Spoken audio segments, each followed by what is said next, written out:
Hey, boys and girls. Sorry, I was just about to say it's your turn to clean that big, round, shiny thing in that picture. Oh, yeah. Anyway, weather report for April 27th, 2021.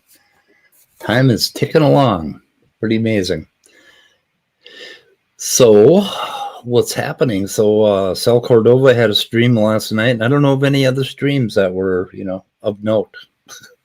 Maybe some people can come on in and talk to us about streams of note. Streams of note. Yeah, that would be good. Apparently, Pastor Troy is quite the hero because people are just talking. That picture of Nicolas Cage you have is Pastor Troy from Face Off, I think. Okay, yeah. And so I think that he's some sort of hero to the world out there because people are just like, hey, that's Pastor Troy. Like, I didn't know that Face Off was that noted a movie. Yeah, I thought it was perfect for biblical madness. Salutations. Salutations. Greetings to you. Greetings to you. Greetings. How are we doing today? We're doing okay. We were just talking a little bit about John Maddox. Huh? Go ahead. Well, no, I just wanted to say if we could keep the room small today, but it's your stream, so it's probably going to get packed. Yeah, well, we'll see what happens. I don't know. Depends on what kind of mood I'm in. I'm pretty crabby today. What? People just love us. They want to crowd in the room and chit-chat, get their word in edgewise. Okay. Yeah. You know what? Now that I have you guys here, I want to read something to you. Okay, let me go back a section. Better not be a fucking Bible. No, it's not a Bible. Okay. I want to see if you can agree with these definitions. All right. So it's the difference between data and information. Okay, this is in a business context, but it applies. What do you mean by definition? God damn it! Okay, go ahead. I love you, Speed. Go ahead. Okay, data or numerical or verbal descriptions that usually result from some sort of measurement.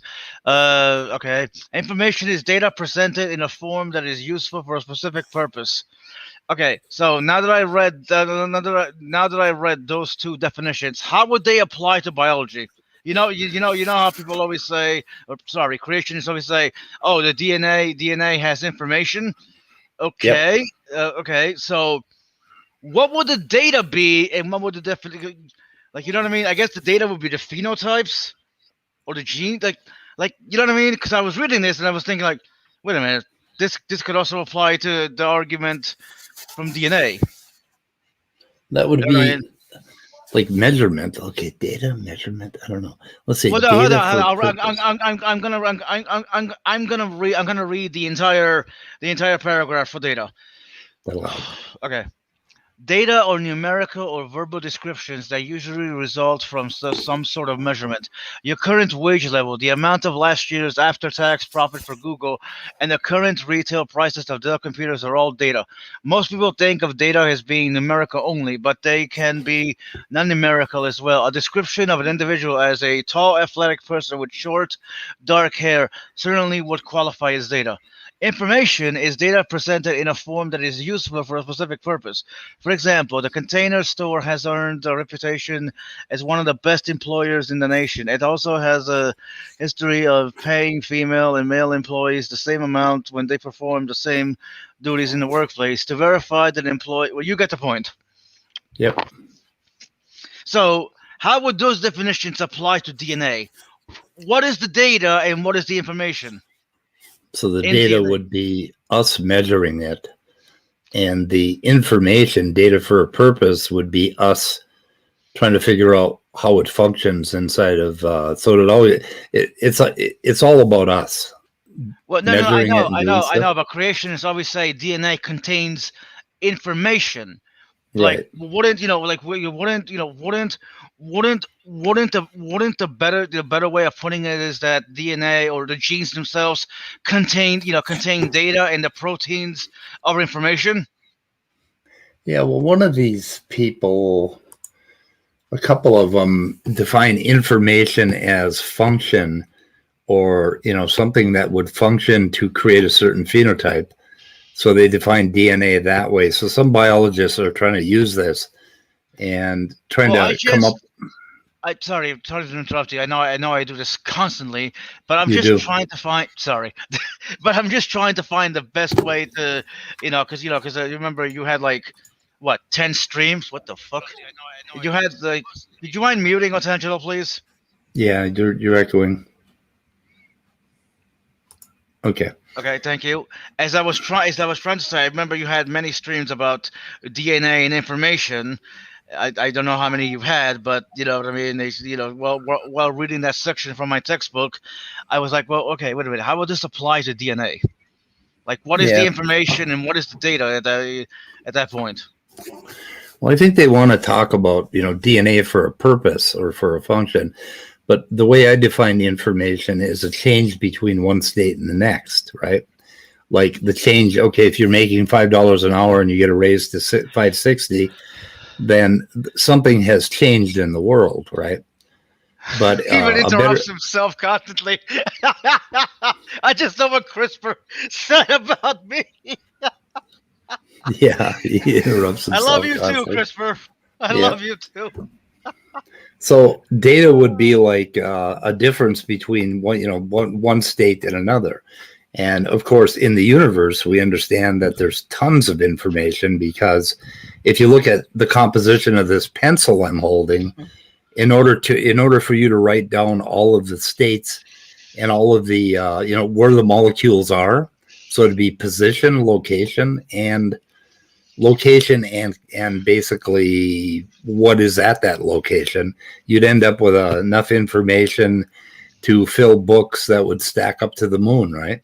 Pretty if you much. wrote down every molecule. So in DNA, there's definitely a change from one state to another. And we're interested in the CDS, or the coding sequence in DNA. That's the stuff that, we like to think of as information gets converted to a protein. But you can basically throw whatever you want in there and come up with your own special idea about what information is, depending on what your purpose is, right? Because we do that. Biology, Peter, is very clearly defined, and I think for so long that you guys speak about that and you have still not understood it. I can quote here from the Stairway to Life from Stadler. He says, "Oh no, please! In DNA and RNA, no chemical or physical forces impose a preferred sequence or pattern upon the chain of nucleotides, or that the sequence is free; it is not constrained. In other words, each base can be followed or preceded by any other base without bias, just as the bits and bytes of information on a computer are free to represent any sequence without bias.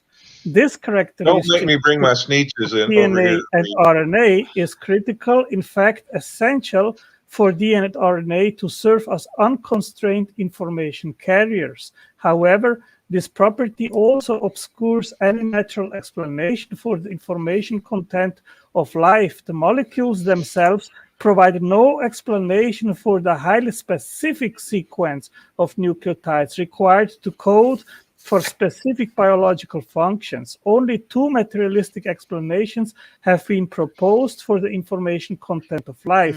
Fortuitous random arrangements that happen to be functional, or the combination of replication, random mutations, and natural selection to prove existing functionality over time.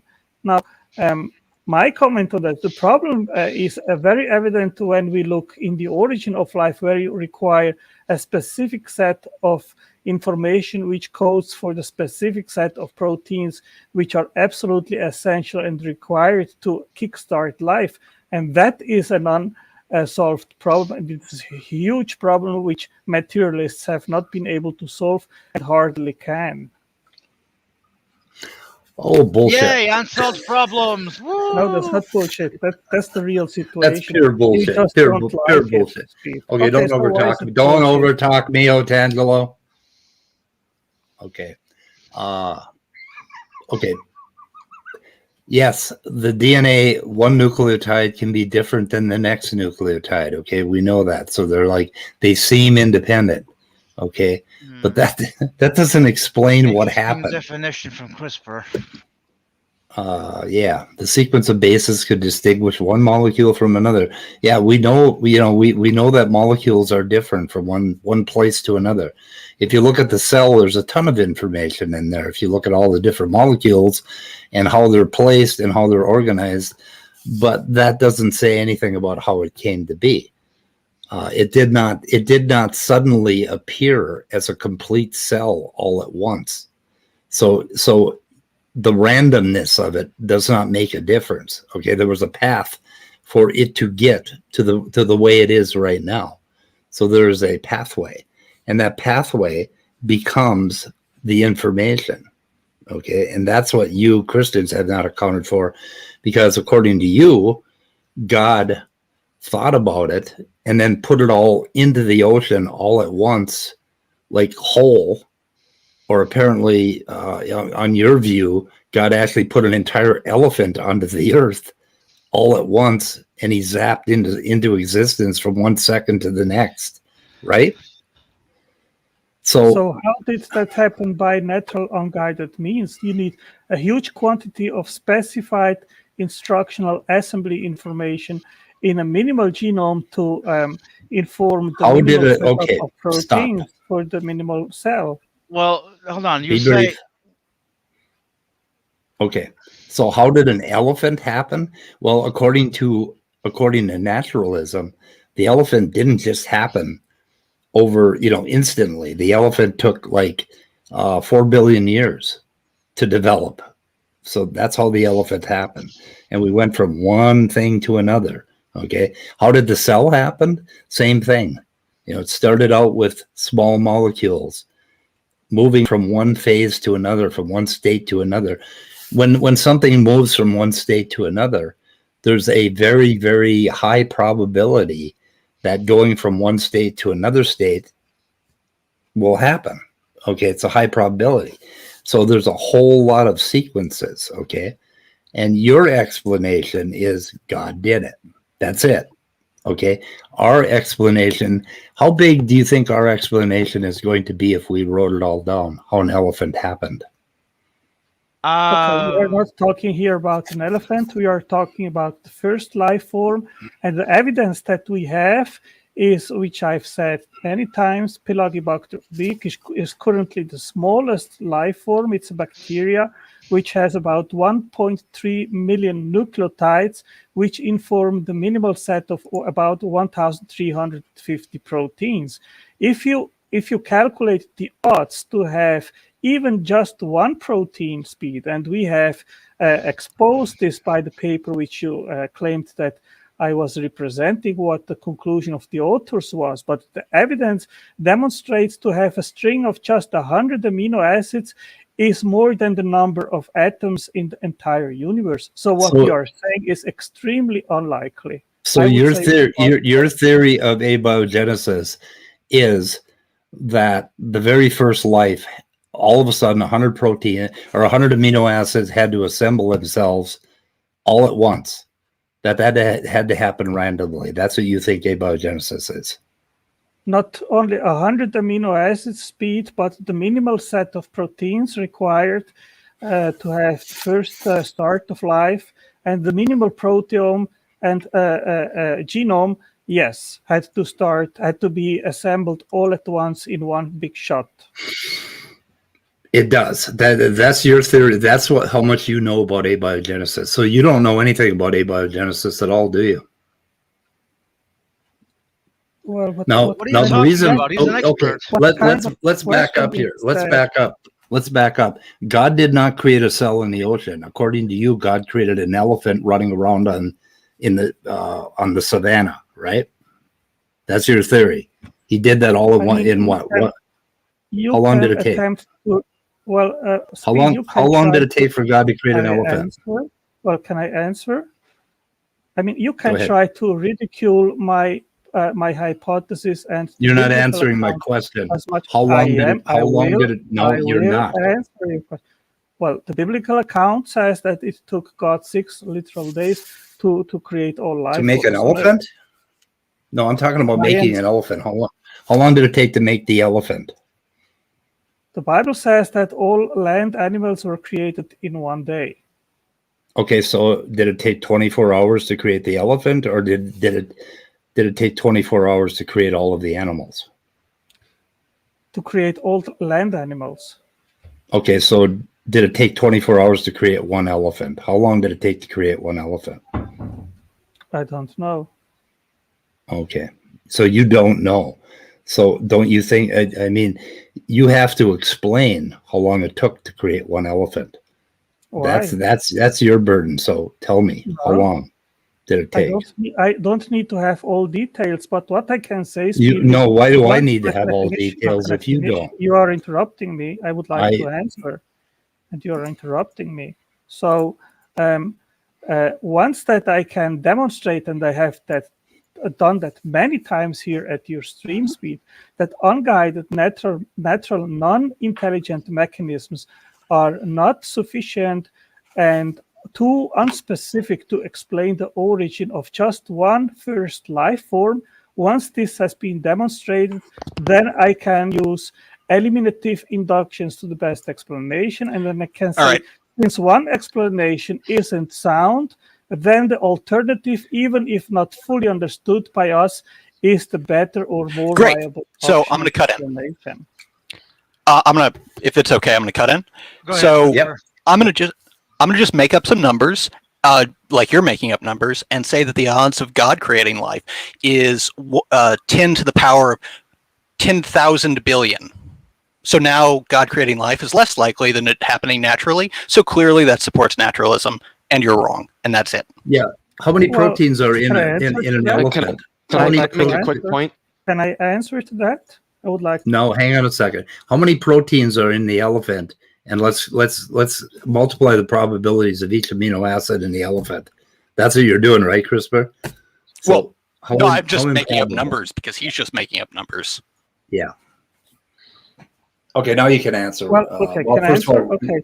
I didn't just make... Leo has hold on, Otangelo. Leo has his hand up. Let him go first. Well, I just wanted to say Otangelo was saying that unguided physical processes apparently aren't sufficient to explain anything, but he can't explain how God did anything. So how is his quote-unquote model any better? Any better, right? Okay, Otangelo, you're on. Okay, first of all, I don't need an explanation. Then neither do we. Then neither do we. Then why do I need an explanation for my explanation? Can I finish? With natural processes, that's my explanation. No, actually, Leo, let him go. Let him go. Can I answer? I would like to answer to both of you guys, okay?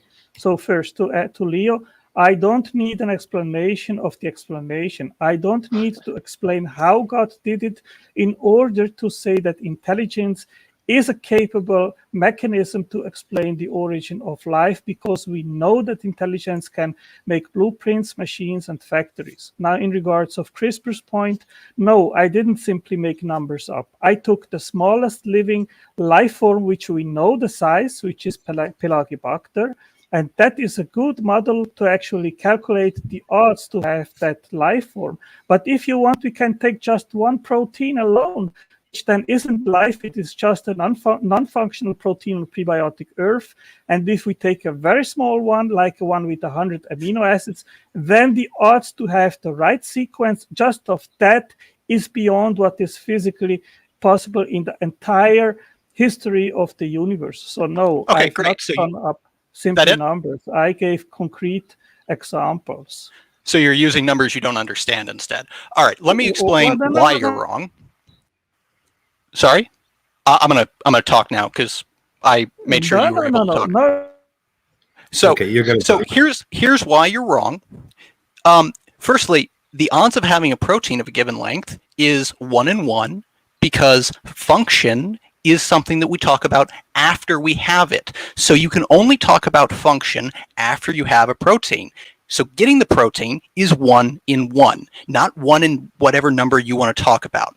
Even if you want to talk about a protein with a function, the odds of having a protein with a function is 1 in 1 because nearly all proteins have some affinity for molecular oxygen, and that is a biochemically relevant function. So what you're talking about is the odds of having a specific protein sequence, which is completely irrelevant. It is completely and totally irrelevant to any aspect of this discussion. And then to try and extrapolate that to modern life is honestly asinine because no one cares about the odds of having modern life in the context of abiogenesis. What matters is what are the odds of that first life, and clearly that is not the same answer. So you're not making up numbers, you're doing something worse. You're talking about numbers you don't even understand. Right.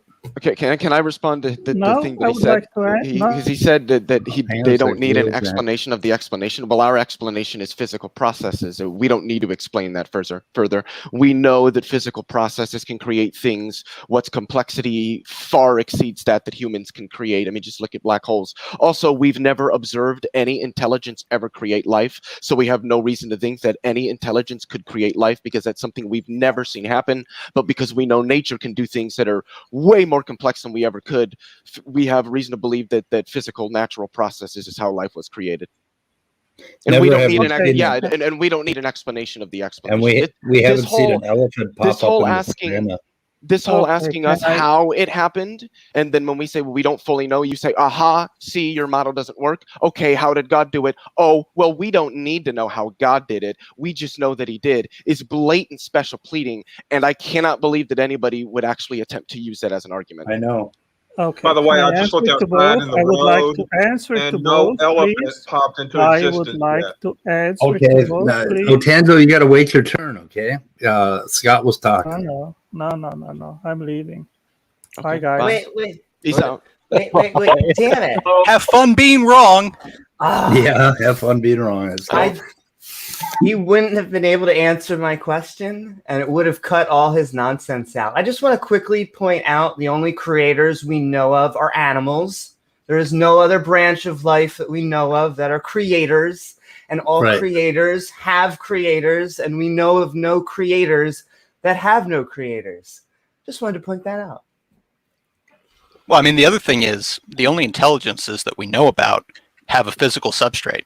So by his own logic, it suggests that if he wants to infer intelligent design, he has to have a physical substrate for that intelligence. But there was no physical substrate for that intelligence, so there was no intelligence by his own logic, hoisted by his own petard. That's all there is. Yeah, it's funny when you actually utilize what he calls eliminative induction. It turns out that sort of a naturalist worldview is what you end up with. That's the funniest part about it. I mean, you can take literally any of his arguments and turn them against him, and they apply much better than they do to us. Yeah. And if I may say another point, complexity, not the hallmark of design. It's not at all. I would go as far as to say that there is or at least very, very, very, very, very rarely is anything physical about something is what tells us that it's designed. Inferring that something is designed usually comes from a prior knowledge. And I would say simplicity, the exact opposite of what their shelving tends to be. So what I got out of him today is that he believes that abiogenesis has to account for a complete cell popping up out of nowhere randomly, right? Is that what he said? It seems to me they want abiogenesis to be a description of how life as we see it on Earth developed when and I think CRISPR pointed this out, that we don't need to know how life today would look like. We just need to know how you get life to begin with. It could evolve and look like something drastically different than what it does on Earth. But if it would qualify as life and we can figure out how it developed, that's all we need. Well, it's just he's just attacking a straw man, right? He's attacking a position of modern life popping into existence, and no one's suggesting that, right? It is the definition of a straw man argument. Mm-hmm. Well, he is suggesting that, right? I mean, and that's the thing. Well, yeah, I guess he is, but yeah, he is. It's the whole, you need to explain how modern life popped into existence out of nothing, when that's not what's being proposed. It's like, okay, well, how do you explain how that on your worldview that the universe just popped into existence out of nothing? Well, that's not what's being said in the first place. So I don't. It's just a big fat straw man. Has ever, to your knowledge, because he's been everywhere, on YouTube, talk to anybody, given a straw man version of any of the hypotheses of abiogenesis, like the one where it's deep underwater vents, or the hot spring hypothesis? Has he ever straw manned one of those positions before? I don't think so. He never digs that deep. He just starts with that 100. Yeah, it's nothing. It's nothing. We all already know this. It's just his whole spick is just irreducible complexity. It's just, the odds of this forming is so high, and it's so complex. How did it get here? It must have been something with an intelligence, because it's just so complex, and the chances of it coming about are just so high, when actually they're really not. Yeah, but we need to get all the kids at the YouTube malt shop together and do a boycott of Otangelo until he strawmans one of the hypotheses. I think you mean to say Steel Man. You're right. Thank you, CRISPR. Steel Man. Yeah, Steel Man's okay. Boy, but talk about misspeaking. But even if he brought straw. But I always think about, okay, if God created the elephant, I want to know how long, because if he created him instantly, I imagine the air that the elephant displaces heading outward at the speed of light and killing all the other animals. I mean, did God do it? Did he fade him in? Fade him in over 24 hours or no? I mean, how the fuck? What do they think? That's a question I ask creationists all the time. If we could go back to the Earth before there was any life on it, when we watched life get created by God, what would it have looked like? What would we have seen? And I think that what this does, and the question that you asked Otangelo there, going about how did God create an elephant, how long did it take him to, really opens up the main problem with creationism and with intelligent design, and that is that straightforwardly, it's not actually explicative. It's not a model at all. It's an assertion that something happened with absolutely no explanation of any mechanisms or processes for how that occurred in the natural world. And then they claim, it didn't occur in the natural world, and then it's okay, then what are you even talking about? Did you hear what he said to me when I started asking him that question? He said, you can make fun of us, right? So when you actually ask them detailed questions about the creation model, they think we're making fun of them, because even they think their own model is ridiculous. Mm-hmm. I mean, so they think we're making fun of them if we ask detailed questions. It's almost like with SFT when we had him on, and they started nailing him down on how long exactly the Neanderthals existed. And he came up with 1,300 years. And then if you nail him down on how long exactly did the Ice Age last, you'll end up with some ridiculous. I mean, they don't like to think in those terms, apparently. No, they don't. Detail. They don't like to be called out on their goddamn details, but they sure as hell like to call us out on ours. Yeah, every one of them. Exactly. It's like, and it's the same thing that I hammered Quantum John on in one of our first interactions. Was he's always complaining that abiogenesis, or that naturalism, whatever, doesn't have a model. It can't explain how life developed naturally. But then when I ask him consistently about how his God created life, he does the same thing that Otangelo does, and says, well, we don't really know how yet, but we can infer that it happened. Okay, well then we don't know how the natural world did it, but we can infer that it happened. Yeah. I got a video here from last night. Anybody watch this? Amy? I did not. I don't think so. You were the star for a while. which is so crazy because I honestly feel, I said this in the last stream, I think all the atheists do the Satanist talking point, where like we go back and forth, and there are the main Satanists, the Levy, I can't even say his last name, type of Satanists that are metaphorical or they're just philosophical. I tried to make it clear, because it was an anti-theism debate, that if you could prove to me that the God of the Torah and the New Testament is the God we're talking about, then I know which team I'm on that war. And I mean, I mean, obviously God, I guess, has the upper hand, but I don't know. His track record isn't so great reading through his text. And so I'll take my shots. Yeah, well, at the end of this video, he tells a heartwarming story about a child who was killed to spare him from the damnation his entire family was in for. And it was better to kill the child and take him to heaven than let him live in this horrible family that had been damned by God. What was the name of that parable or whatever, Scott? What was out of 1 Kings 14? It was just the story of going to this minor prophet and basically asking God to spare the child. And God said, no, we're not going to spare the child because there's a curse on your house. But we'll let him. God basically said, I'm just going to let him die so he doesn't have to experience the suffering you're going to experience. Nice guy. What a nice guy. What a good man.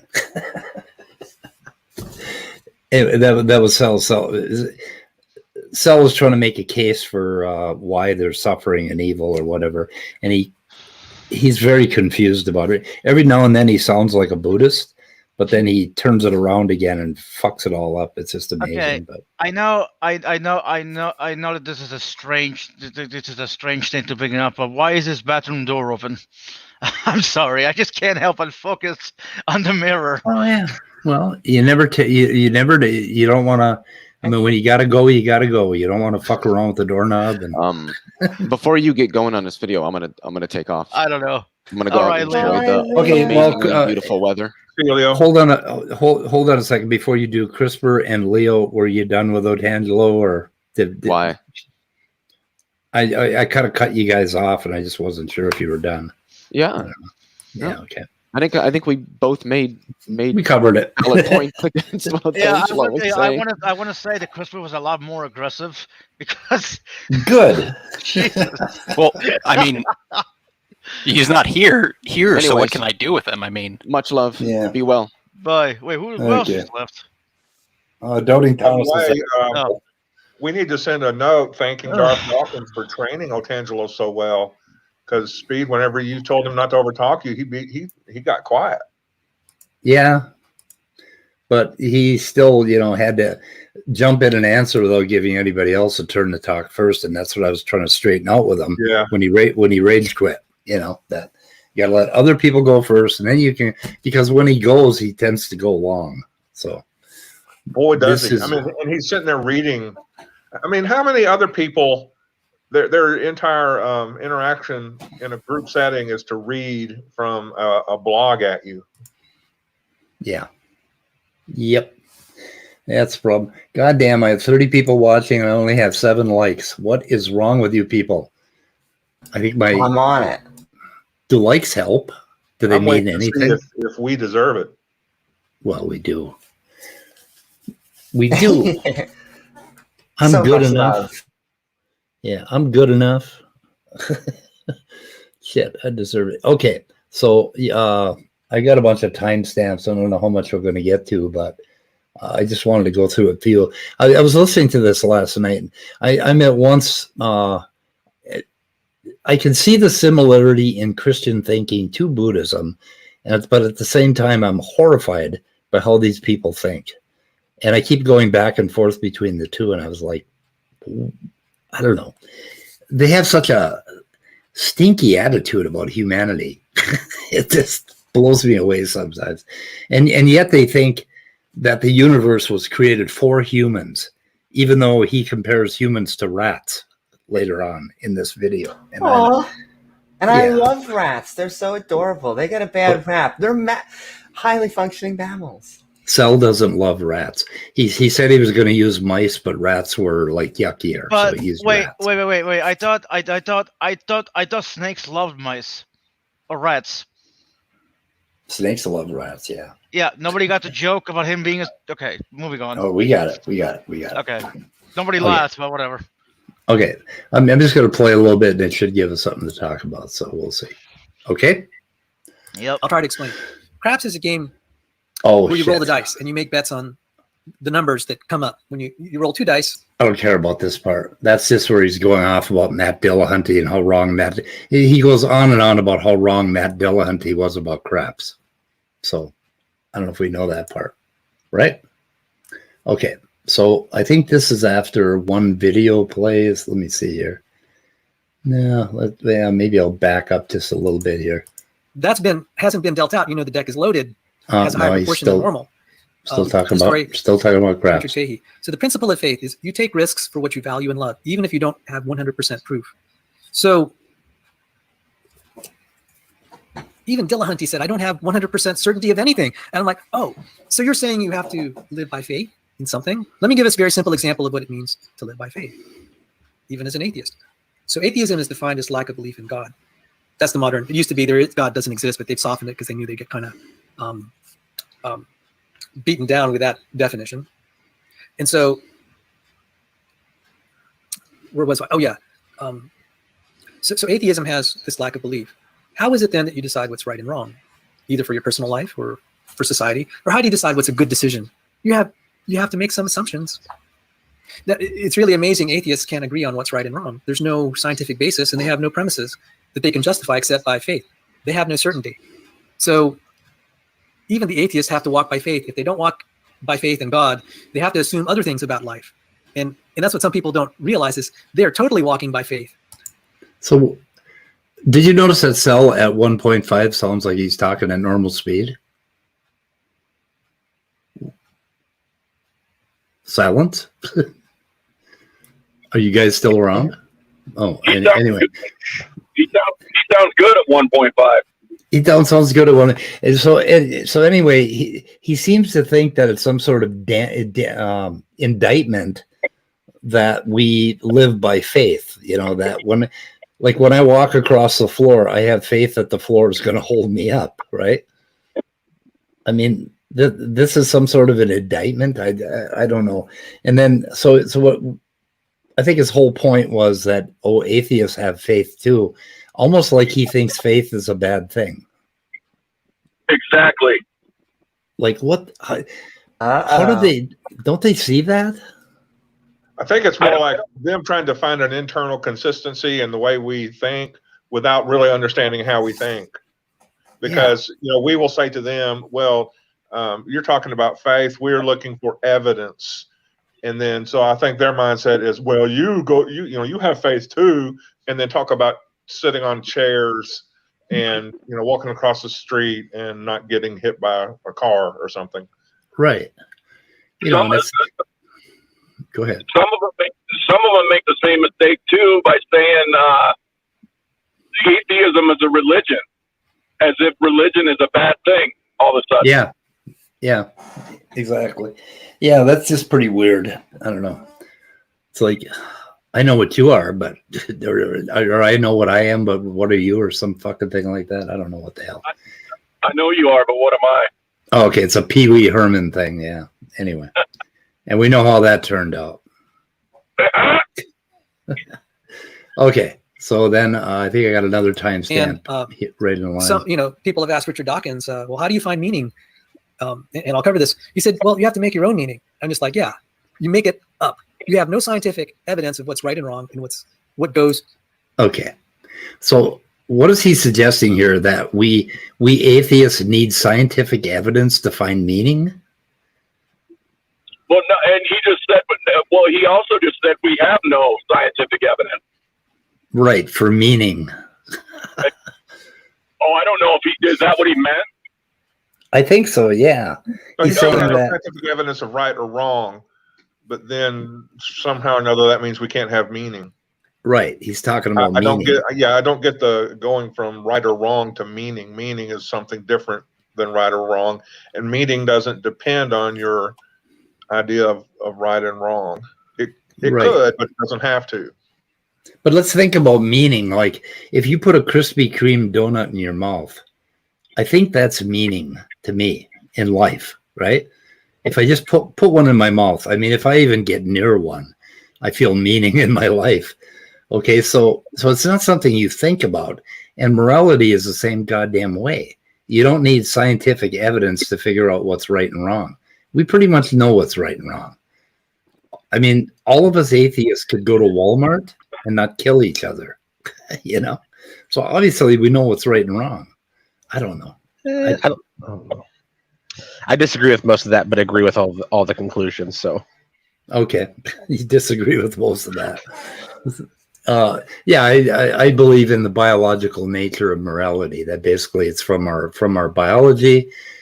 Initially, that it goes through a phase of development with other human beings, and by the time we end up adults, we all know what right and wrong is, for the most part. I mean, for the big things, right? We know not to hit each other, not to kill each other, not to steal each other's car.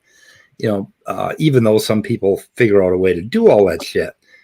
But, you know, there's a variation in species, right? You're always going to have outliers that are going to rob your car or try to kill you. But for the most part, we all get along. Yeah, I think we have really similar biology. I think, for the most part, we need all the same things. Yep. I think we all have the same emotions in general. You know, there's psychopaths, a few of them out there. Yep. And I think when we say something is wrong, we are actually just saying that we don't like it. Yeah. And it just so happens that everything else, you know, behind that statement means that our emotions tend to line up the same on most things. Yeah, and I think biologically, I think biologically, our sense of smell has a hell of a lot to do with right and wrong, and you can see that in most languages. That, you know, there's just a biological basis for morality that develops back from early roots. You know, that comes forward to what we like and what we don't like. Yeah. Well, that's what I'm saying. What we would normally think of as morality cannot actually be explained by biology. It also might be the case that doesn't actually exist. Yeah, what we normally think about morality has a little bit to do with laws that we make as a culture and, you know, as a civilization. We get together and we try to take our ideas or our feelings about what is right and what is moral, and we write them into law. And that's basically what they did with the Bible. They stole from biology what morality is, or they stole from the culture of the time, and they wrote it into their, you know, morals. And you can't look at it as a singular thing. I mean, there are some things like thou shalt not kill, which is pretty goddamn common across all of us, right?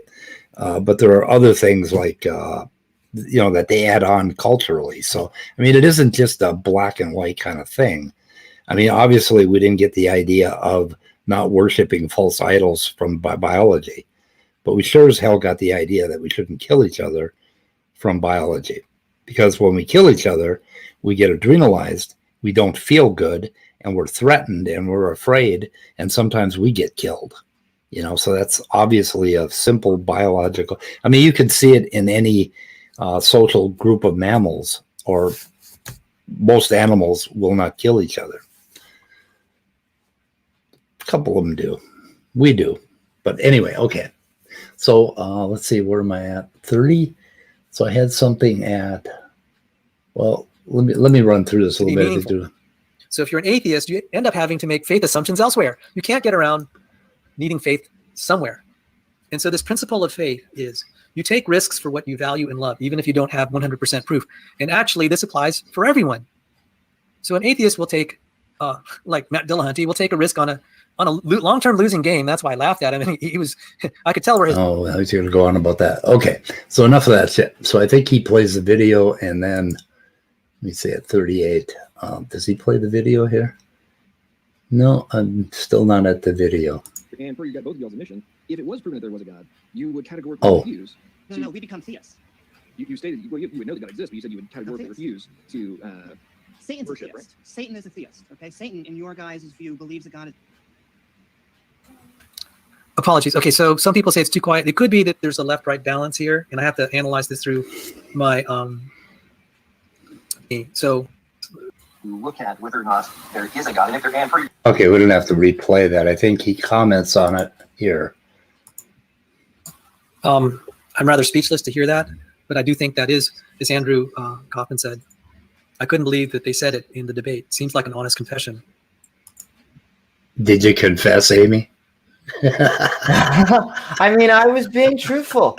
I was not trolling. I think Sal is a nice guy. And if he's out there listening to this, I still love him. He's welcome on the stream anytime. You know, I love him too. I feel like I can't help it. I feel like my point, because I was honest, I think my point stuck. Honestly, it seems like it has. Kind of blew him away. And we saw that when Jesus was working miracles for the Pharisees. There was proof right there, and they didn't want to follow him. It's something in their heart. So going back to the principle I said, we will have faith. The principle of faith is you'll take risks for what you value and love. You'll put your faith in something, even if you don't have 100% proof, if you value it and love it. And so these people, they don't have 100% proof that there's no God. They're anti-theists. And but I'm going to go to another clip, and then I'll also talk about Amy saying that Satan is a theist. Well, let me just state it now. There's a verse in the Bible that says that the demons believe only to tremble. The demons believe only to tremble. So she's alluding to that passage. So I'm going to try to play another clip. What the fuck was that? I'm not even going to. What was the demons? What? I'm what not sure. Okay. I thought maybe you'd know. Because you do have a Bible study. I have a Bible study, but I'll be honest, and it's the joke I make often. We're not open to the 2.0, the hell version yet. We're just almost done Exodus. So I don't think I was quoting the New Testament. I might have been bringing up a point about it. Maybe that's what he was, or maybe I don't know. I don't know. Anyway, that was pretty weird. They say weird things all the time. Like, what the fuck is a Pharisee? I don't know what the fuck those things are. There is a biblical word, but I forget what it means. Okay, is a Pharisee like a fairy? No. No. Okay. Oh, they were just a certain class of I guess they were tradesmen a lot, but a certain class of Jewish leader. They were highly educated in scripture and the leading of the synagogue and stuff like that, but they weren't of the priesthood class like the Sadducees were. So there were differences between them.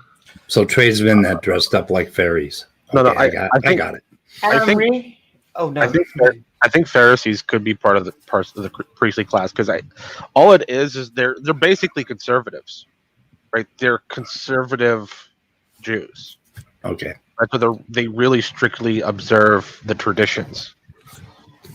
Also, Dessel may be right. I think he's speaking to. I'm probably using the concept. There probably is a quotes that it stems from, but just the fact that because he's not the serpent anymore, but the literal Satan in the 2.0 version is a theist. Like he has evidence that God exists, and yet he is able to either rebel or not worship him, or it's evidence that, in my opinion, that you could convince me, you could make me a theist, or probably other people, if it's empirical, hopefully. And then you just got to choose which side you're on. Hopefully there isn't sides. Maybe he'll be the nicer, warmer guy. And he's like, oh, you guys, that Bible, oh, they got it all wrong. It was just, we were like, don't own slaves. And then they put own slaves. And it was like, So, yeah, I'd have to find out. Depends on the deity. You probably haven't got there yet, but I'm pretty sure in the 1.0 version, Satan does not only know that God exists, he walks with God. So they were buds at one point. Yeah. Yeah. Read the story of Job. Yeah. And then they had a falling out at some point. That's more of a that gets murky. Some of that is actually just like an odd interpretation that comes by like 1,000 years later. Okay, so he plays another clip and then he has more to say. So I was saying in reviewing the video, this debate, it really kind of clarified for me, crystallized what anti-theism was about, because it really wasn't well defined in the Wikipedia article, but these people defined it, especially in relation to the Christian God. It's not about saying the Christian God doesn't exist. At its root, it's even if the Christian God existed, for them, they would fight it. In a minute, guys. They would fight people believing it. They would want people to be on their team to be Satanists. I mean, this is kind of troubling. Okay. Does anybody believe that that's what anti-theism is about? That we would be on Satan's team even if God existed? Yeah, that isn't my point, because once again, if you're on Satan's team, you are a theist. I want to remind everyone, at that point, gods are real. We are in the CDW series, Supernatural, at that point, and we just have to deal with our new reality. But that, two different points. I was trying to derive a morality issue that has nothing to do, separate from does this deity exist? Right. Okay. I think I would be on God's side just because I like the idea of putting on armor and screaming "God wills it" as I chop up heathens. Oh, we have a paladin over here. Okay, there you go. Is that the Marvel version or? No, this is a caricature. Okay. So he's very troubled by this anti-theism that we would be Satanists. So I think he missed the fucking point, is what I'm saying. I think. I don't know. We'll see. I mean, sometimes having your eyes open to the truth, like encounters with these people, is very troubling, because then it also does enlighten us of passages of the Bible where people were just openly rebelling against God, against Jesus. The Pharisees were, and God can work all these signs and wonders, and they will rebel. They have said so, and I take them at their word. And what's the basis? They just don't like God. Now, how is that rational? I mean, that seems like a straw man. And once again, I don't like it. He's confusing two different points. It has whether any of us like this deity or not is separate from whether he or she or multiple of them exist. Yeah, Lena pointed out that I probably never read I've never read the fucking Bible. I think I read the first 4 pages of Genesis, and I got confused when they tried to do 2 different stories, and then I quit. It's like, this book is bullshit. So I quit. I got about 4 pages in.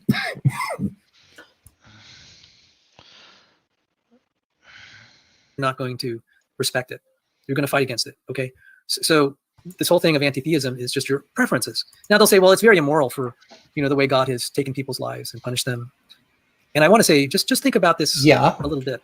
Yeah. So what you're saying then, can we foreskin the way you like things? Yeah, is the guide for how the universe should operate. Because he's right that this is delving into a land of opinions, because I'm saying what I would do based on how I'd feel about the information given. But once again, that doesn't address the issue. Yeah. But I don't like that God for reasons that he gets into a little later. So, I mean, he is kind of a stinky God. I don't know. I don't like him. I agree. I'm not a fan. Yeah, not a fan. Operate. I just want to think out of the box a little bit. This is like a mouse. Let's say a rat. Because it's a little bit more of a disgusting creature. This is like... Okay. So he went from mouse to rat because he wants humans to be a little more disgusting. And this is why I don't like their fucking God. A rat telling the universe it has to center around his wishes and desires. A rat may not like the existence of cats. He would view them, the cats or any other predator that would eat them. Pause that again. Evil. So in kind of all his analogies are breaking down. Like, if God is the cat in this predator and we're the mouse, right? We should be able to figure out when we're being Proudstapod, because and are you telling us that your deity is a predator? God, I don't know. This whole analogy kind of breaks. Yeah, it's kind of breaking up. Well, you're using his analogy, and that's what it is. Isn't he not arguing that mice should love cats? I don't know. Yes, worship they should worship them, fear them, I guess. Yeah. I mean, they do fear them, but generally for not the same reason that they worship. You think of worship? Yeah, he's about to go a little Buddhist here, I think, but then he backs down. So Let's see. Looking at things, that's, cats are immoral. What the Bible teaches us, and probably one of the most sobering passages in the Bible, was when Jesus said, "You being evil know how to give good gifts to your sons." Now, this was really a passage about prayer and the Holy Spirit, but so many passages in the Bible have words in them that also enlighten our understanding of other things. And Jesus said, "You being evil," and that should be very chilling, because I'm sure rats may look at other rats and say, "Hey, we're good guys, we're not deserving of all the things that cats do to us." I'm just trying to make you guys think a little bit out of the box, because what's happening is Raging Atheist is defining what's right and wrong based on his idea of how humans should be treated. On some level, it's like, yeah, we don't want to see humans mistreated. And the title of this talk was also about childhood cancer. And atheists asked, why would God make childhood cancer? And I'm going to try to answer that. But let's focus, let's zoom out a little bit. The bottom line is, human desires does not dictate the ultimate purpose of the universe. It's not centered around us. That may be disturbing because sometimes it doesn't work. Okay. So right there, now he slides into Buddhism a little bit, that, we are not the center of the fucking universe. And yet Christians continually tell us that the entire universe was made for man, right? So how does he marry those two things? He's saying that, we don't have, basically we don't have control over what the universe does to us. We grow old and die. We get bald and die, that sort of thing. Yet yet the whole Christian deal is that the humans are at the center of the damn universe. So I don't, you see, okay. Want that cake and eat it too? Is that what you're saying? Something like that. Yeah. Yeah, it's like, okay, we're the center of the universe, we're God's special creations, yet we have to understand when bad things happen to us that we're not in control, right? And it's like, yeah, well, the idea from Buddhism, and Dessel's here, of course. I think he's the one that hates Buddhism. The idea is acceptance of, our position, basically our lives, our fleeting lives, we get born, we die, and pretty much there isn't shit you can do about it. Basically, life happens to us, and when life happens to us, the only thing you can do is accept it, outside of what you can change for yourself. So it's about acceptance of life passing, basically, that you are not going to be here forever. That's basically what Buddhism is telling you. So don't sit around and fucking worry about it. Just live your life and be what you are and die the way you do, so it's about dying graciously. It's not about saying, oh no, I'm going to have eternity in heaven, all this bullshit. Anyway, we'll go on. Out so well for humanity in terms of the pain we suffer when God's purposes are accomplished. And I'm going to highlight some verses to that effect. And this should be also make us fear and tremble when we think about this. But, I can kind of get Raging Atheist's thought, but I'm trying to counter it and say, there comes the fear and tremble thing, which I really don't like. That is very anti-Buddhist. No, you shouldn't fear and tremble. You should just accept it. And if I may say, it's a toxic relationship. I very much dislike the whole, I come home and you should fear me. You love me so much and you're going to show that by obeying me and fearing me. It's like, yeah, I don't think that sounds healthy. Yeah, this sounds like what fathers thought they should be in the 50s and 60s, or probably for hundreds of years before that they should be this asshole, who just has to make a man or a woman out of their children and beat them and, treat them harshly and all this bullshit. It's that whole goddamn father. My grandfather used to talk about, how he would do something wrong and his dad would catch him and he'd get a big switch off of a tree and just beat him with it. Maddox talks about that. Yeah. He likes that. He thinks that's good. He thinks his dad was showing him a lot because his dad, sat him down and talked to him after he beat him. It's like, oh my gosh. Yeah, what the fuck? Well, my dad famously told the story about when he failed to weed the garden when he was 9 years old. When he came home from his friends, my dad had a new puppy, and my grandpa took the puppy and clubbed him to death in front of my dad. That was the kind of mentality that they're talking about. That's that Christian father, toxic father mentality. What in the fuck did I just hear? Yeah, that's a real story. And my dad kind of told that story to show us how much better he was than his father. And he wasn't much better. Though he didn't kill my puppy. No, he actually did kill a few of my puppies, but that's another story. As a counter argument, how many times do you think Trump was spanked? No. Yeah, there you go. Yeah. Well, with or without paying for it. Oh, that's true. As a child. I mean, okay. Judith Rich Harris wrote a book about rearing children, and what and she wasn't liked too much, but her basic idea was the best you can hope for is to be friends with your kids after they are adults, because you don't have any control over what they become. It is genetics, and the rest of it is what school you put them in, because who their peers are and who they grow up with is going to have 90% of the influence over how your kids turn out.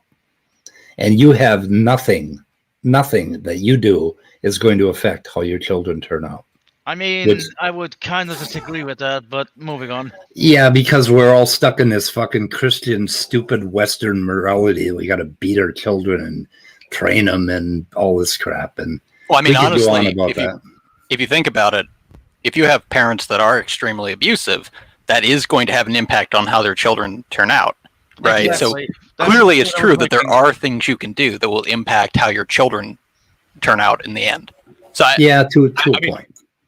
That's clearly just an incorrect statement to say that there's no element of the parents' behavior that matters for the kid's development.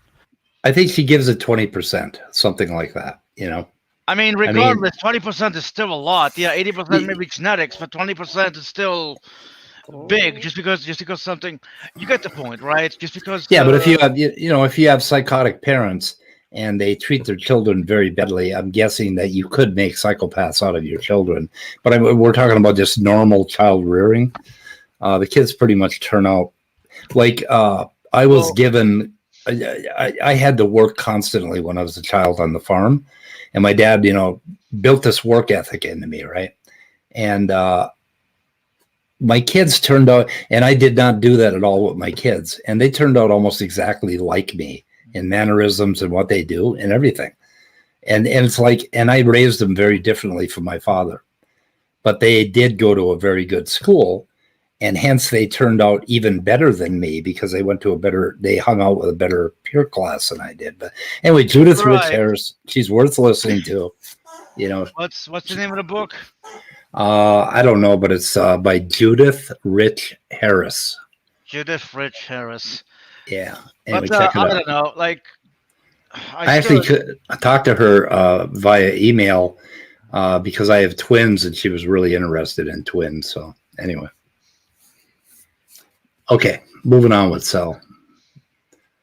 That's a black hole. Why? You have to realize your position in the universe and the position of humanity in the universe. Yes. We do not dictate the purpose of the universe. Yes. And I'm going to share verses that will highlight this. And also, maybe give insights into the problem of evil and suffering. So, one thing I did throw on the table during the debate was quantum physics. And I've in that debate, I've listed numerous authors. I'm not going to reread it. I'll give another one. Douglas Hofstadter, excellent mathematician. He said, one way to think about the universal wave function of quantum physics is as the mind or brain, if you prefer, or the great novelist in the sky. The only reason I throw that out. Okay. Hofstadter. Can I kill myself? He had exactly the opposite idea about the mind from Cell. Basically, that it's physical. So no, he's putting up Hofstadter like he was agreeing with him that the mind. I mean, he keyed on that word mind, right? And that's all he heard. So, which kind of irritates me. Did you want to say something, Midnight? No, I just wanted to say, can I kill myself? Because every time Sal, never mind. Go ahead. Yeah. Even from physics, there are interpretations that say God exists. That's a very natural interpretation. It can't be ruled out. No, it ain't. And so to the extent we have evidence of, it could really be this ultimate mind, and it should be capable of. That's exactly what Hofstadter didn't say. Anyway, so I said, there's anti-theism already shown wrong there, in terms of they say God doesn't exist. Also, I pointed out what I call Richardson's principle. It came out, Randolph. And how does a random quote from Hofstadter be evidence that God exists? I don't quite see how he got there, but anyway, I think so now he's coming up with the Richardson principle that there are no answers in atheism. Richardson is a atheist. He debated John Maddox, and he said this: atheism doesn't provide answers to anything. Oh, Lord. Maybe an easier way to frame that is there are no answers in atheism. There are no answers in atheism. And to my surprise, the anti-theists, Amy and Raging Atheists, said, well, they seem to agree with that too. And I should have pursued it more. I wanted to say, so this is. Okay. Do you want to comment on that? Because it's not a worldview. Like we say this over and over. And they're exactly. like, no, you believe we came from nothing. I'm like, cool. Can you give an example of that? They're like, well, you believe that. It's like, okay, I'm walking away now.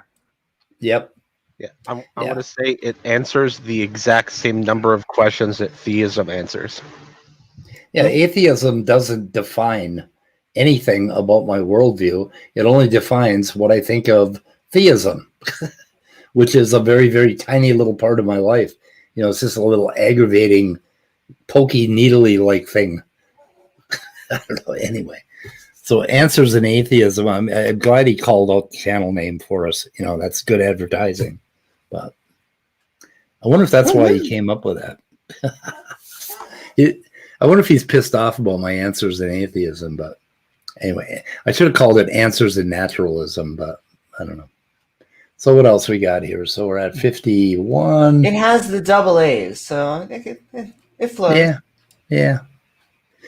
Okay, so I think we're close to another. So then you base things on right and wrong on mostly what you feel about what's right and wrong, your feelings. There's no scientific method that determines right and wrong. Amy said she has some problems with abortion. There's a spectrum of views in the atheist community. Skylar Fiction thinks it's wrong to abort, and then there are atheists like T-Jump says it's okay. And then Amy's kind of in the middle. I said, yeah, here it is. Wow. You can't use science to adjudicate, to determine what is right and wrong. You can't use what you would call your faith and reason, quote unquote, to resolve this. And so it's rooted in what I call Richardson's principle. I named it after Randolph Richardson, the atheist. He said, there are no answers in atheism. He literally said, atheism doesn't provide answers to anything. I think this guy's very confused. I don't know. Don't you? Yeah, he thinks he's got a gotcha there, but I don't know any atheists who say atheism has answers to everything or anything other than incorporating humanism or something like that into it, which is a mistake to do. But yeah. And does anyone want a worldview? Does anyone want a worldview where they just pick up a book and they say, okay, this is now my worldview. Everything I say in this is now my worldview. Right. It's just, to me, that's a silly methodology. I think it would be Hitchhiker's Guide to the Galaxy for me if I had a choice. So long, and thanks for all the fish. Exactly. Mine would be The Tale of the Sneetches by Dr. Seuss. Awesome. Good choice. And then I covered, oh my goodness, I'll try not to cry. I don't care about this guy. This was in evidence with Peter Boghossian. His mother was dying. His mother's a Christian. Boghossian's a militant atheist. He couldn't bring himself to try to talk his mom out of her Christian faith because it provided comfort for her. I'm going to compliment him. Good on him. Isn't it Boghossian? I don't know. Peter Boghossian. I saw him speak one time. I don't think it was Boghossian. Yeah, I don't know, but yeah, I went through exactly the same thing when my mom was really dying.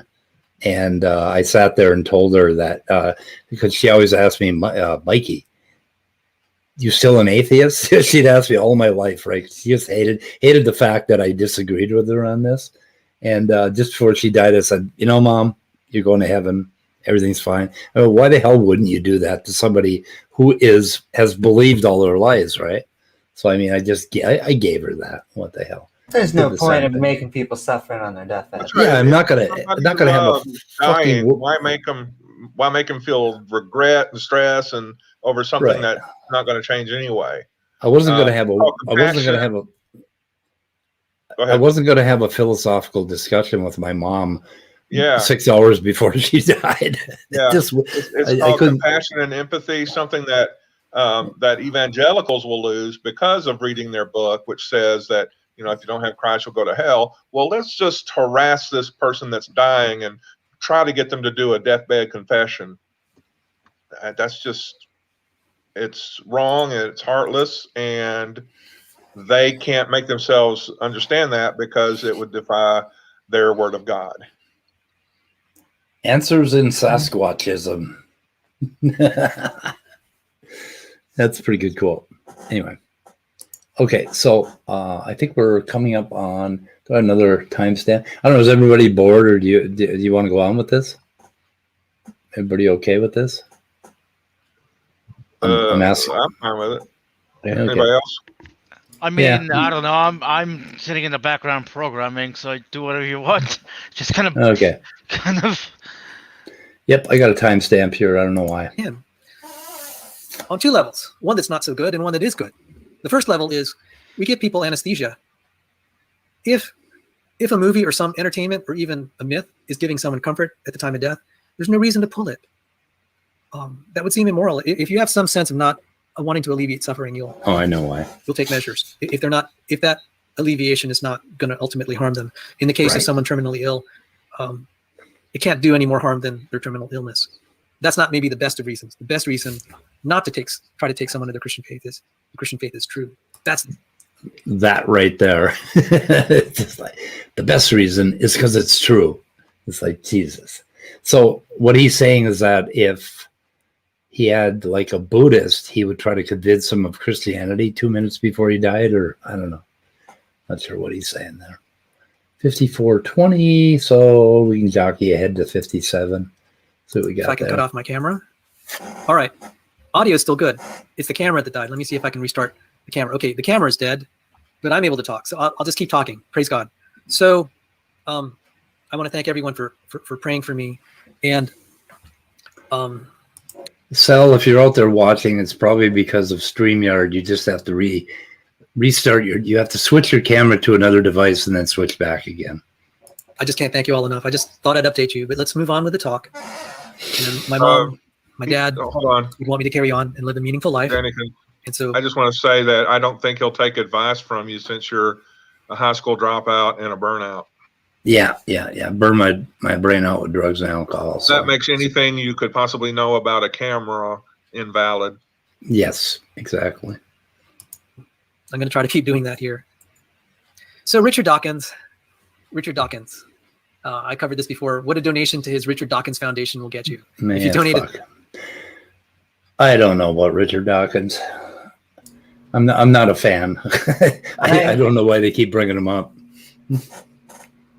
I recently posted on his whole Twitter thing, but I think on Dawkins?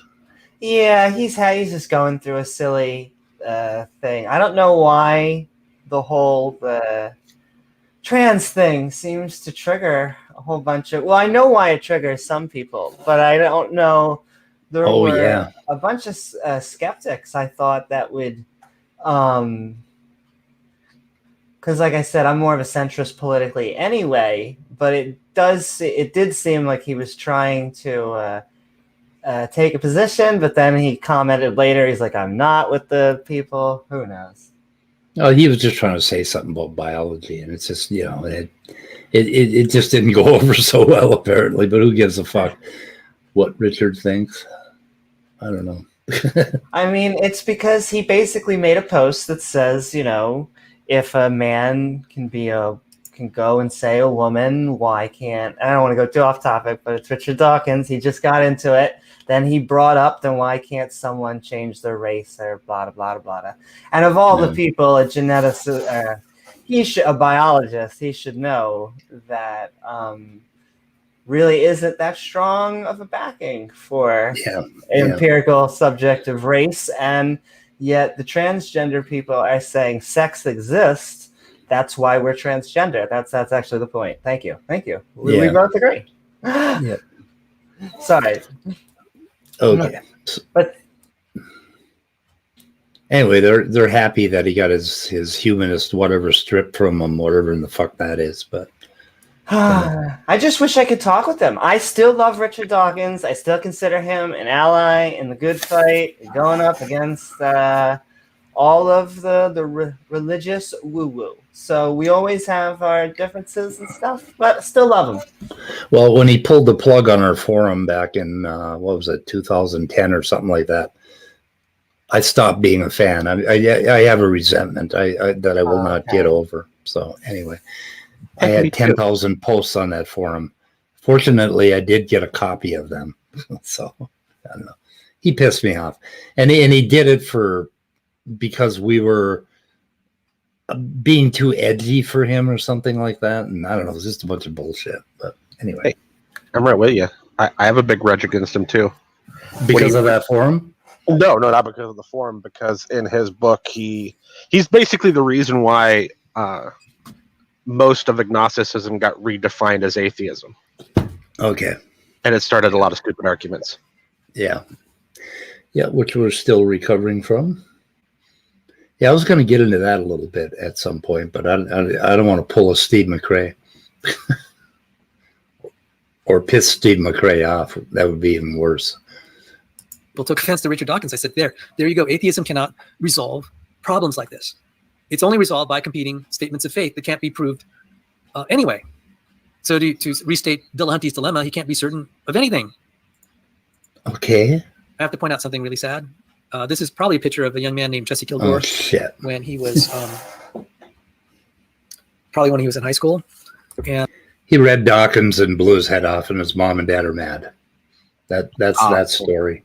Yeah. Well, did he actually blow his head off because of Dawkins, or did it just so happen to be two things that he happened to do? Yeah, because when people blow their heads off, it usually has something to do with depression, which is what we should really be concerned about, not which book he read. So basically, it's he showed up to school because he played Doom. Yeah. Sort of argument. Yep. Okay. Yeah, exactly. Yep. And where do we go here? I said, well, why don't we just focus on your religion, quote unquote? It's a religion. Your lack of belief is the basis of your religion because ends up forcing you to have faith in other areas. It ends up forcing you to have faith in other areas, and faith based on nothing but assumption that you cannot prove. You have no way of proving it. That was the most confused thing I have ever heard. I don't know what the fuck he's going on about. I kind of get what he's saying, but I don't. I honestly, I don't think he understands the implications of that. Yeah, I don't know. This guy. Let's see. Prophet of pointlessness, and I'll get to that picture of Jesse Kilgore that I showed. It said Richard Dawkins was not always a prophet. In his early days, he wrote well-regarded papers on the rules for grooming in flies and the nesting strategies of digger wasps. It was while toiling in the vineyards of zoological science that he apparently heard the call to preach. His pulpit is the endowed chair in the public understanding of science at Oxford, and the message he proclaims is elegantly written, if somewhat waspish. Anyone interested in his opinion of Dawkins? Nope. Yeah. Okay. We'll move ahead to 106. I mean, is anybody interested in Dawkins' opinion in the first place? Yeah. Well, rarely. Yeah. Because now we're like at a second degree of separation away from anybody caring at all. So like the odds are pretty low. Right. Get the shit in this room. Yeah. You know, Dawkins did his part to bring certain things to the public awareness. Appreciate that, but Dawkins is dead. Long live Dawkins, or whatever. Yeah, when I came to atheism, it was like after I guess after the Four Horsemen era, because they were popular speakers, and I would listen to lectures or debates or something like that. But yeah, to me it was like, now who are these guys again? Oh, okay, they wrote a book, or they each wrote books, and they sat together in a chair, in chairs on a stage once or twice. So yeah, I literally became an atheist because my mom took me to church when I was 8 years old, a Presbyterian church, and that did it for me. I don't know. I'm like, what? What are you telling me? It's like Santa Claus doesn't exist, but this shit happens. It's like, come on, Mom. I don't know. And by the accounts of his family, and granted, we can never really know the full story of this, he began to be very despondent and dejected. Oh, this is the part. And people attributed it to his reading of Dawkins' works. He went outside to the woods one day and blew his brains out, committed suicide. Yeah. So ideas have consequences. I've tried to tell theistic evolutionists, you keep promoting this neo-Darwinism, you better be 100 million% sure your theory's right. Oh, here. 100 million This percent. is what I call Swami Dasari. Okay. Swami Das, right? He's a Christian, right? I don't know. I think, isn't he Josh, an old Josh Swamidas, yeah. Yeah. Nice guy. So he's coming. Hang on a second here. So listen to that. Sure your theory's right. And we have this, what I call Swami Dasari going on. He's promoting it and trying to get Christian colleges unaccredited, to lose their accreditation, or giving Christians who believe in creationism a hard time. Well, that's just wrong. Yeah. So Swamidas is actually promoting the idea that Christian colleges should maintain their accreditation. So, I mean, what he just said is directly false. But specifically what Swamidas is suggesting is that, in all fairness, if you're teaching crap science, that should probably be noted on any transcript. Right. And that annotation should be a requirement for maintaining accreditation. But you should still be able to teach it if that's what you want to do and be accredited. It's just that if you're making that choice, it should appear on the transcript. That's it. That's all he says. Seems fair to me. They don't want that because a lot of them went to those colleges.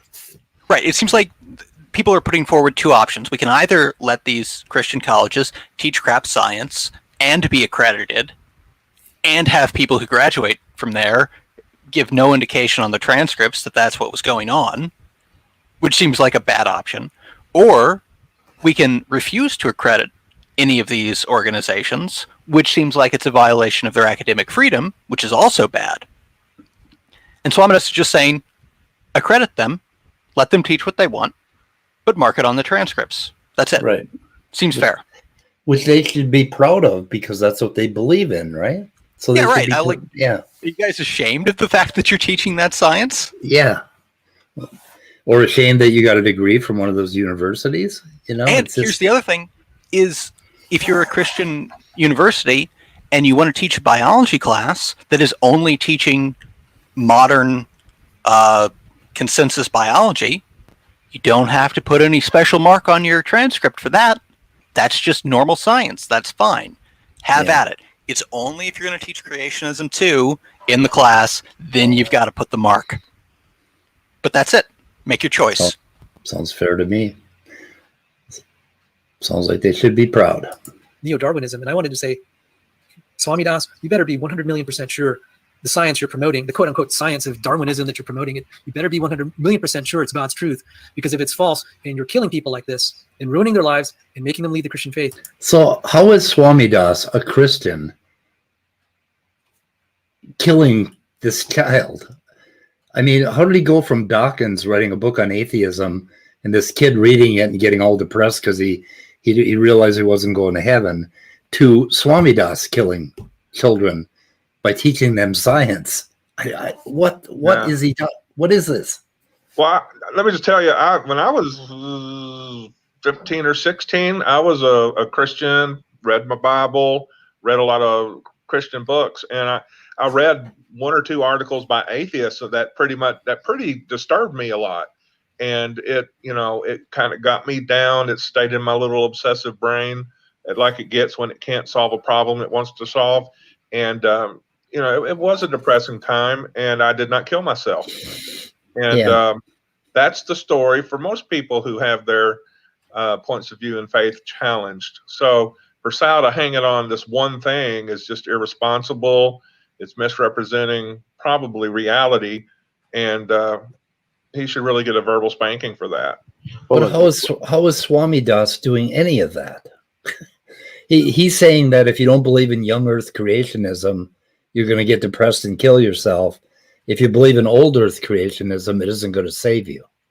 So I mean, I don't understand why he came down on Swami Das here. It's like, what? I don't either. But let's take his assertion. Of course, it isn't his assertion because he said that others have said this, right? He's for some reason he's not claiming it himself technically. No, he's actually going after Swami Das here. No, I meant with him blowing his brains out because he said Richard. Oh, Dawkins, yeah, right. Or read Richard Dawkins. Okay, but in that situation, there's another key component of that is that he was religious, and then I guess he read Richard Dawkins and then changed his mind. Yeah. Which means, why can't you equally blame the fact that he was religious to start with? So why don't all atheists blow their heads off? Probably because when you blow your head off, it's because of depression. It doesn't have a goddamn thing to do with your worldview. So what I'm saying, let's pretend that what he's saying is actually true.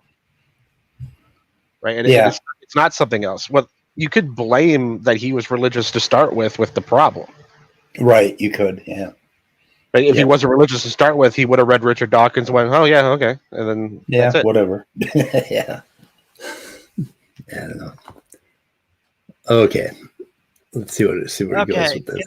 Can I just say that, that blaming media for problems has always been a thing. Like it really bothers me that they do that. Yeah. When a school shooting happens, so we need to ban Stephen King's book on it, which I forget the name right now. Yeah.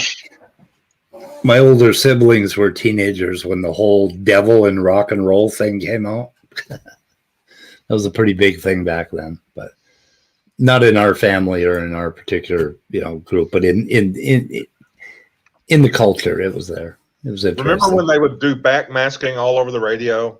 Like morning DJs would do it for fun. You'd have, radio preachers wanting money, just kind of doing it to show you how Satan is getting into your kids' rock and roll music. Yeah, those were the days. Those were the days. Oh, fuck. A radio station in Duluth, Minnesota, the Rolling Stones had a single called Let's Spend the Night Together, and they bleeped out Spend the Night Together. What? Every time it played. They bleeped it.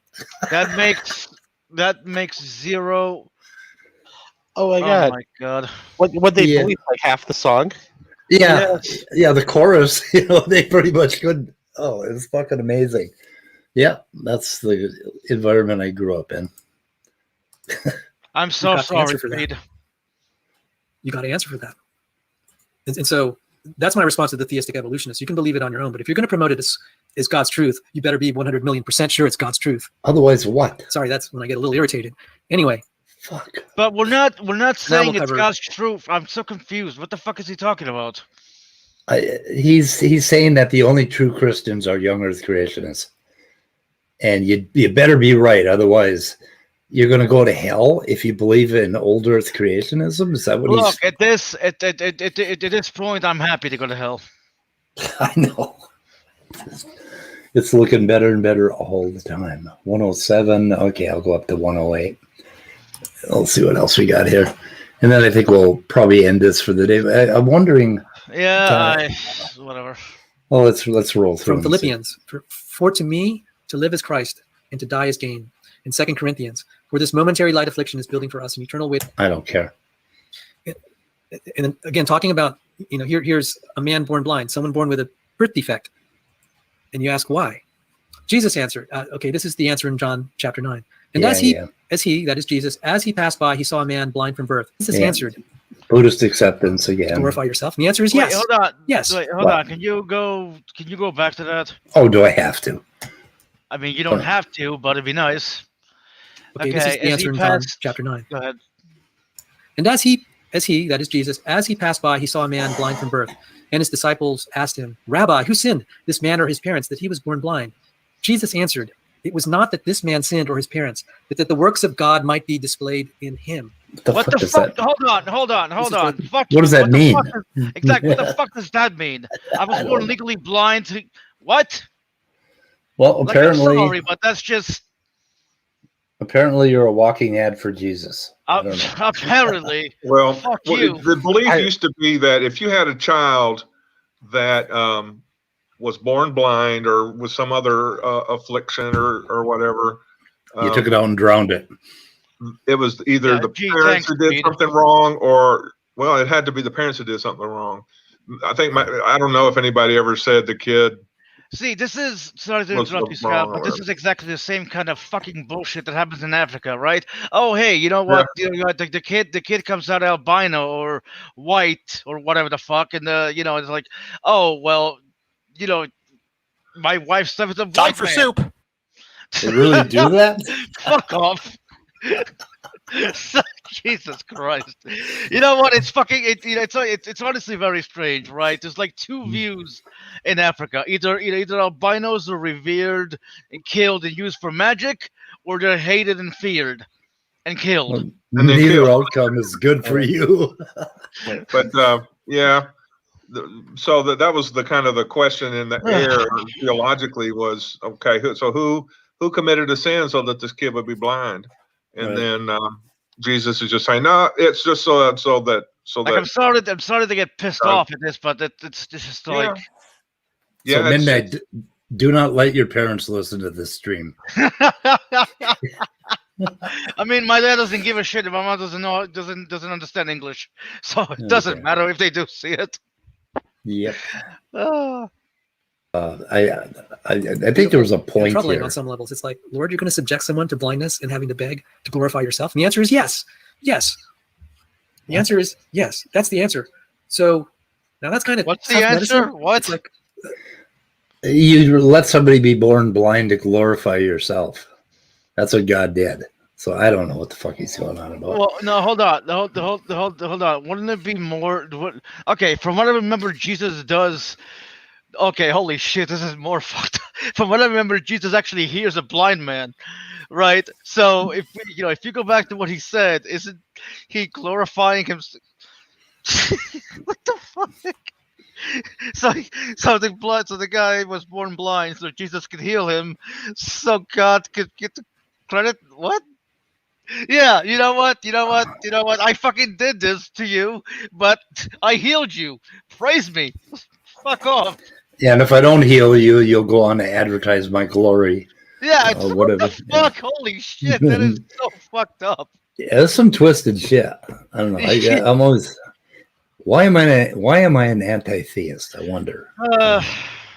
Like many if people, we extrapolate this. Sorry, I just wanted to say that many people misunderstand what anti-theism is. It's like, oh, if you're anti-theist, you want to like kill them or something, or take away their culture. I'm like, no. No, I just want to talk them out of it. Okay, wait.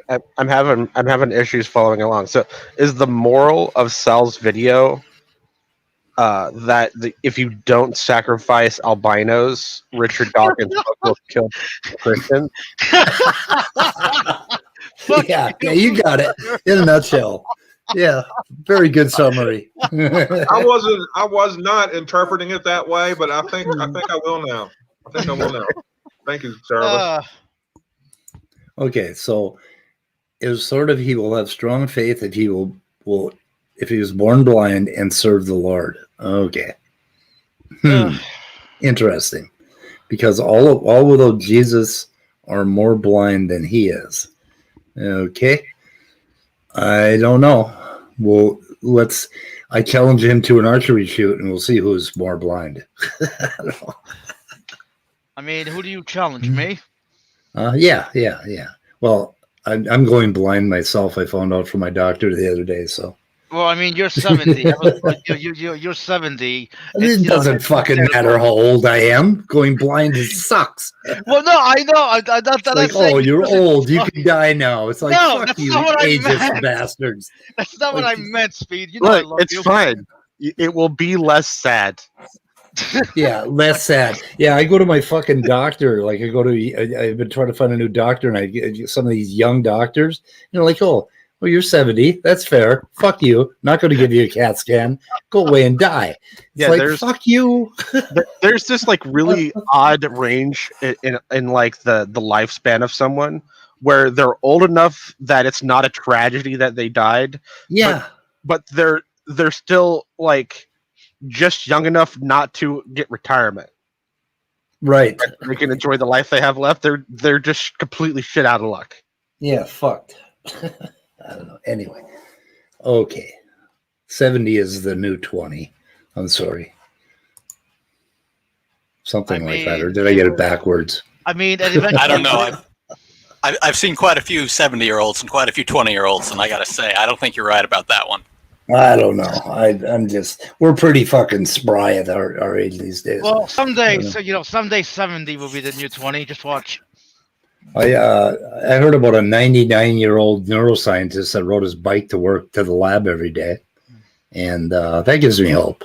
So, good genes. Yeah. Lots of human suffering could be explained in terms of glorifying God. I'm just like, just think about it. We could go through so many verses, but this is a powerful example, and I'll explain for the Christian why. Okay, how does human suffering glorify God? I'm so confused. No idea. Somebody got to explain this to me. I don't know. Why do people like BDSM? Actually, that's why Mother Teresa wouldn't give donated medicine to patients, is because she didn't want to deprive them of the glorification of God that comes with suffering. Well, no wonder she fucking wow. Is that true? Yes, apparently. Read Christopher Hitchens. Didn't he write a book about Mother Teresa? I think that's where it came from. I believe that book was entitled "The Missionary Position." I mean, if that's true, then holy shit, that's one contra. I love that. And I can explain it. It's that there are certain things that the worse they are, the more they get reinterpreted as good.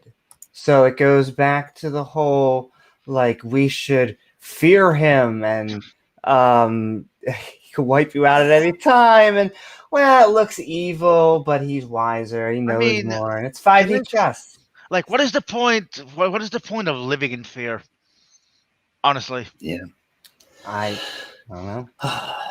You know, this whole thing about genetic entropy and man degrading, and the world is a horrible place, and it's getting worse all the time, and it's going to end with the. I mean, who the fuck wants to think that way? What is wrong with these people?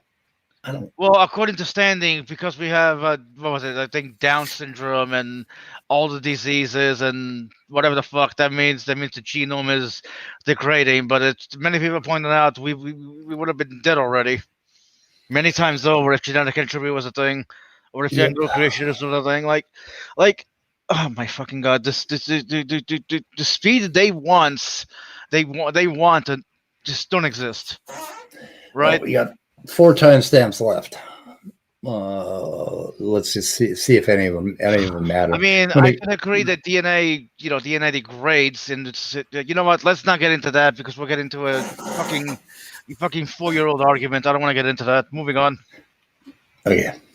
If he comes to you and does this, you'll follow him. You'll put your faith and trust. I specifically asked many atheists, including Matt Dillahunty in the debate, what would you do if this happened to you? Would you follow Jesus? He said no. And we've heard Amy and Raging Atheists essentially say the same thing. Yeah, I don't care. Wait, hold on. That. I need to ask you something. I need to ask him, like, why is he all twitchy? Anyone notice that? It's a cocaine. It's a cocaine. I'd be careful with that, Speed. That's called slander. Oh, now I pissed him off again, didn't I? Yeah. Oh no. No, I'm gonna have another year of being banned from his channel. Oh shit. Poor you. I fucked. Maybe I can erase this before it gets out. I don't know. Okay. Just a joke, Sal. Okay. Let's see what happens here. We'll go back to this opening comment. But anyway, let's read from this prophecy. Okay. I'm going to go through this real fast. This prophecy where they have the little kid die because the family's cursed. And it's a good thing that the little kid dies because everybody goes to his grave and they worship him or some fucking thing. I don't know. It's like, who cares? It's just stupid. Yeah, and there's more of that. And then, I don't know. This is the wrap up. And we'll so even in the situation where God is judging the parents here, Jeroboam and his wife, it's also an act of mercy. So here he's going to here we go. Punish Jeroboam, make him grieve by taking away his son. But in the case of the son, this was an act of mercy, so that the son would not be like all the others, subject to war, seeing these horrible things, and then having their bodies desecrated by the birds and the dogs. And so I think these things were written for our instruction to comfort us that if you're a believer in Christ, God, to live is Christ, to die is gain. Yeah, fuck you. For somebody who's just lost a child recently, that was not a good thing to hear. So He can go fuck himself. Anyway, we're done with this shit. Sending hearts to you, Speed. What's that? Sending hearts to you. I love you, Speed. Thank you. But God, what a dark worldview, and this they're selling to us on what basis? You know, that we're to disregard our entire life now and wait for some reward from some son of a bitch that is judging us. I mean, yeah, I'm kind of with Satan too. I don't know. Seems like an easy choice to me. Well, you see, Speed. A judge must judge the some. I don't know, like some weird bullshit analogy that never works. So, how did this religion come to be? This darkness, this sort of like compared to the lightness of Buddhism. How did this come to be? Is it because they lived in the desert and shit sucked I think over Joseph there? Campbell, he was really struck by how in your Asian religions, it was all about how everything works together in one unity, one whole, all is one. And it's renewed all the time. Christianity is separation from this. You're separated from God. You're separated from each other. You're separated from the land, and so that immediately it becomes, kind of this disjointed set of relationships in nature and in the world. But also, there's kind of the celebration of pain taken too far. It's like a refining fire or something like that, and then of course the Calvinists got hold of it and everything went to shit. Yeah, after my studies, I think it's come to this because multiple times if you do the timeline of this religion, right, going back from like proto-Judaism up until Christianity today, it has the most intersecting points where religion and whether power structures of religion and the power structures of government became the same power structure, where in most other places they were separate power structures. Yeah. Basically, and the other thing is they even want you to alienate your mind from your own body, from your own, lustful nature, that sort of thing. So, I mean, it's all about separation, and separation is not healthy. That's why people go out into the woods and blow their heads off, because they're separated from their bodies and from the world around them and from nature. Depression is separation. So it's just like this is a religion of depression to me. I don't. I mean, it's very weird, right? Like, some people, it's very weird. Like some people find comfort in the religion, while others find depression. Yeah. And well, I don't know. And then in the middle of that depression, you'll have members of your church or whatever come over and tell you you're not Jesusing right or something like that. Basically. Yeah, exactly. Yeah. And that's why you're depressed. Pretty crazy shit. Anyway, so I just thought it was worth looking at a cell video. I don't know why. That was depressing. God damn it. What did I do that for? I mean, well, you did it for entertainment, but it was also depressing. So I don't know if it was entertaining.